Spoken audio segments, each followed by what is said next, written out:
벽 위에 새겨진 그림들이 선명하게 드러났다. 그리고 어떤 그림들이 어떻게 바위면을 차지하고 있는지 한눈에 알 수 있었다. 그림은 크게 바다동물과 육지동물로 나눌 수 있다. 육지동물 중엔 표범도 있고 떼지어가고 있는 사슴도 보인다.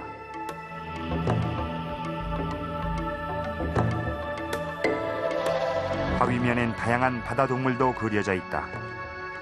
요동치듯 몸을 꿈틀거리고 있는 건 상어다. 그런가 하면 작은 물고기도 보이고 물고기를 물고 가는 물개의 모습도 보인다.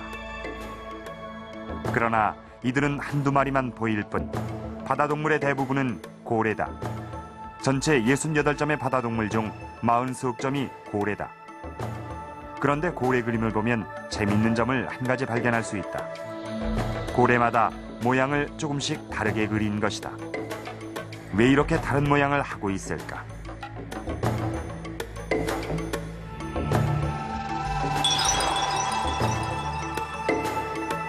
그건 바로 고래의 종류를 표현한 것이다. 이 고래는 물을 뿜고 있다. 고래는 종류별로 물을 뿜어내는 모습이 다르다.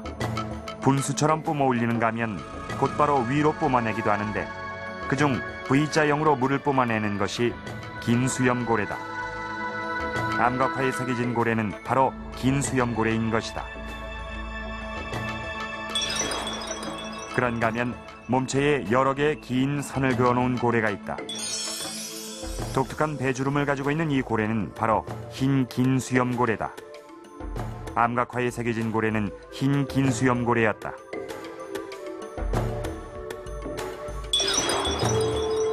이 고래는 반만 쪼아서 판 것이 특징이다. 새김 방법을 달리함으로써 고래의 종류를 표현한 것이다.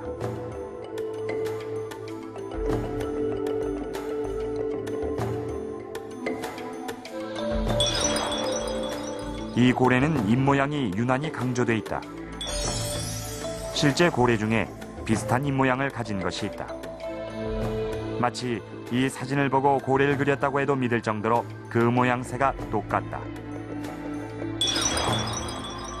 이 고래는 입모양이 뭉툭하게 그려져 있는 것이 특징이다. 고래의 특징을 정확히 알지 못하면 이런 그림들은 그릴 수 없었을 것이다.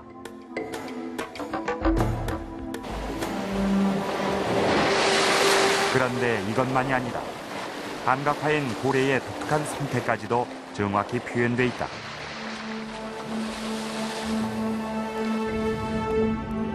귀신고래는 새끼고래를 등에 업고 다니는 것이 특징이다. 새끼고래는 30초 이상 물속에 있지 못하기 때문에 수면 위에 떠올라 호흡을 할 수 있도록 하기 위한 것이다. 암각화엔 바로 이러한 고래의 특성이 그대로 표현돼 있다. 이 그림은 분명 등에 새끼고래를 업은 모습이다.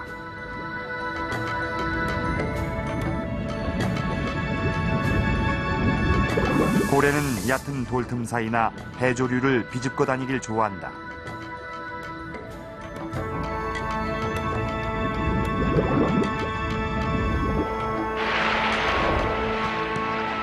고래는 먹이를 먹을 때 물을 뿜어낸다. 바닷물을 삼킨 뒤 물을 뿜으며 먹이를 걸러내고 또다시 바닷물을 삼키는 과정을 되풀이하는 것이다. 이 과정을 표현한 그림도 암각화엔 빠지지 않았다. 돌고래가 많은 지역에선 물 위로 뛰어오르며 노는 고래의 모습을 쉽게 볼 수 있다. 소위 내셔널 지오그래픽이라든지 또는 뭐 NHK 방송에서 잘 됐다는 고래 다큐멘터리 이런 것들 있잖아요. 그런 거에 뭐 버금가죠. 그대로 그 화면을 그대로 한 장에다가 옮겨놨다. 이렇게 생각할 정도로 아주 생생하죠.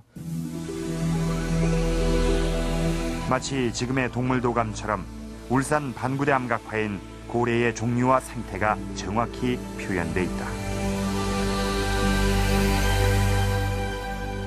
고래 종류뿐 아니라 이 고래의 생태까지도 정확히 알고 있었다면 이 그림을 그린 사람들은 고래를 늘 접했던 사람, 그러니까 고래잡이를 했던 사람들이라는 얘기일 텐데 과연 그럴까요? 자, 이 그림을 한번 보십시오. 오른쪽에는 큰 고래가 있고 또 왼쪽에 이 초생달 모양으로 이렇게 생긴 그런 그림이 있는데 이게 바로 배입니다. 그리고 그 배 위에 점처럼 보이는 게 바로 사람입니다. 하나, 둘, 셋, 넷, 다섯, 여섯, 한 20명 정도의 사람이 이 배를 타고 있습니다. 그리고 이 배와 고래 사이에 있는 물건, 자, 이 보이시죠? 바로 이게 이 부구라는 것입니다. 바로 지금 보시는 것처럼 이런 모양인데요. 이 부구는 지금도 에스키모인들이 고래잡이를 할 때 쓰는 도구입니다. 이 크고 힘이 센 고래는 이 작사를 맞으면 저항이 아주 세다고 합니다. 그런데 이 부구를 이 고래에 연결하면 이 고래가 저항을 하더라도 배에 충격이 적게 갈 뿐만 아니라 고래가 빨리 지칩니다. 그러니까 자, 이 그림은 고래를 잡아서 끌고 가는 그림이죠. 그런데 이 외에도 고래를 표현한 그림들이 이 암각화에는 여러 개가 그려져 있는데요. 좀 더 보도록 하겠습니다. 자, 지금 보시는 이 그림에도 이 고래와 또 이 배가 함께 그려져 있죠. 이 그림은 고래를 잡아서 끌고 가는 모습으로도 해석이 되고 또 이 고래를 잡기 위해서 이 고래 가까이 이 배가 접근하는 모습으로도 해석이 되기도 합니다.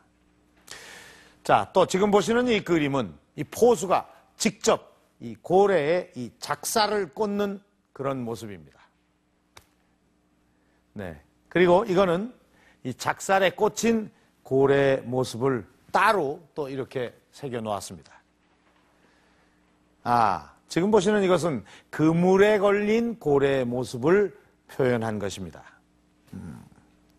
이렇게 전체적으로 볼 때 이 고래를 잡는 모습을 이 과정별로 이렇게 표현해 놓은 것인데, 그러나 이 그림만으로 당시 사람들이 고래잡이를 했다고 단정하기 어렵습니다. 왜냐하면 당시에는 동력선도 없었을 테니까. 아마 지금 보시는 이 배는 아마도 나무배였을 것이고 또 도구라고 해봐야 이 그림에 보이는 작살과 그물뿐입니다. 이런 원시적인 도구를 가지고 과연 그 큰 고래를 정말 잡을 수 있었을까요?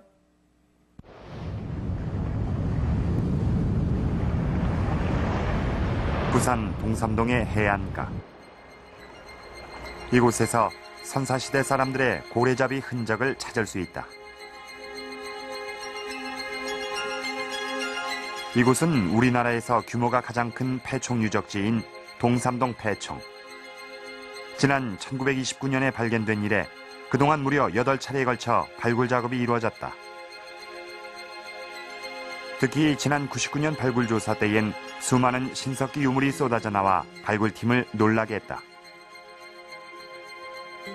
폐총은 대표적인 신석기 시대 유적으로 해안가에 정착한 한 집단이 조개 껍질과 함께 각종 유물을 버리고 떠나면 그 위에 흙이 덮이고 또 다른 집단이 와서 살기를 여러 번 반복해 마치 무덤처럼 쌓인 것을 의미한다. 이러한 폐총엔 유난히 동물뼈와 인골이 많이 남아있다. 그건 비가 올 때마다 무덤을 덮고 있는 조개의 칼슘이 녹아내리면서 뼈에 칼슘을 보충해주기 때문이다.